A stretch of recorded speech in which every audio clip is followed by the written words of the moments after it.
So, ito po yung naisip po na Intruder Alarm System. So basic po ito. So basic na po ito. May NCII 3R, no? So doon ang galing ng supply natin. Si photocell, no? So ito yung magsisilbing switch po natin. So again,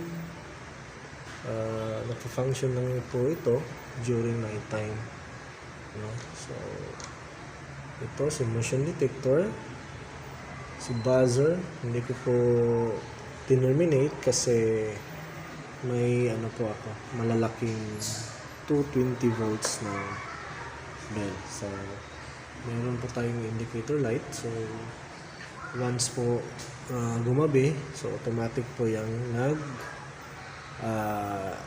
on.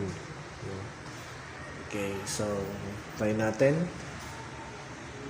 So let's turn this on. Okay, so again wala, pero may supply na yan. So try naman natin na i-cover yung photocell. So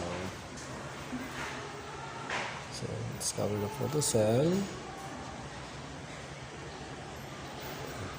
Okay, so indicates na night time, no? So dito naman